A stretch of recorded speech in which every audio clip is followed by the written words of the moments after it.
देखिए, इस टाइम अखिल भारतीय वैश्य एकता परिषद के राष्ट्रीय अध्यक्ष डॉक्टर सुमन गुप्ता जी मेरे सामने बैठे हुए हैं। सर, जो आज आपने प्रेस वार्ता बुलाई है और हमारे देश में बड़े पैमाने पर धर्म परिवर्तन हो रहा है, इस विषय पे क्या कहोगे? सरकार को क्या कदम उठाने चाहिए सर?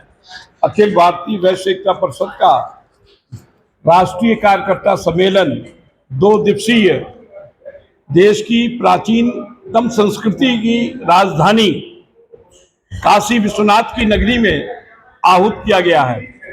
इस सम्मेलन में पूरे देश के प्रतिनिधिगण भाग लेंगे। 5 अगस्त को राष्ट्रीय कार्यकर्ता सम्मेलन आहूत है।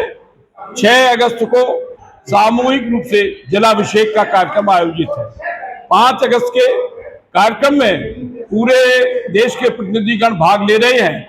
उसमें सामाजिक, राजनीतिक व आर्थिक प्रस्ताव भी पारित किए जाएंगे तथा प्रमुख रूप से जो अवैध धर्मांतरण इस समय चर्चा का प्रमुख विषय बना हुआ है, जो घटनाएं निकल कर आ रही हैं वो निश्चित रूप से झकझोरने वाली हैं तथा छंगुर जैसे लोग जो बलरामपुर और श्रावस्ती नगर में छिपे हुए थे वे उजागर हुए हैं और उनका नेटवर्क केवल हिंदुस्तान में ही नहीं विदेशों में तक फैला हुआ है और भोले भाले हिंदू समाज के बच्चे और बच्चियों को बरगलाकर धर्मांतरित करने का जो षड्यंत्र बड़े स्तर पर हो रहा है और यहाँ से विदेशों में भेजने का जो कार्य किया जा रहा है, निश्चित रूप से घिनौना षड्यंत्र है।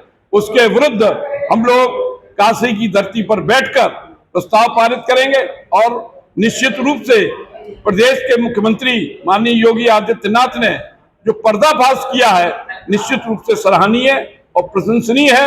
अखिल भारतीय वैश्य एकता परिषद इस अवैध धर्मांतरण के मुद्दे को जिस प्रकार से उजागर किया गया है और उन लोगों के विरुद्ध कठोर से कठोरतम कार्रवाई की मांग करता है। लेकिन सर, हमारे देश की सीमाएं म्यांमार से लेकर कंधार तक थी।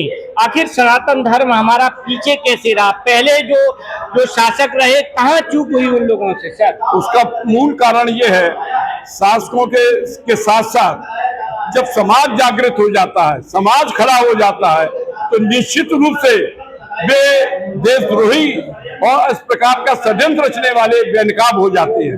क्योंकि समाज में जन जागरण, जन चेतना का भाव रहा।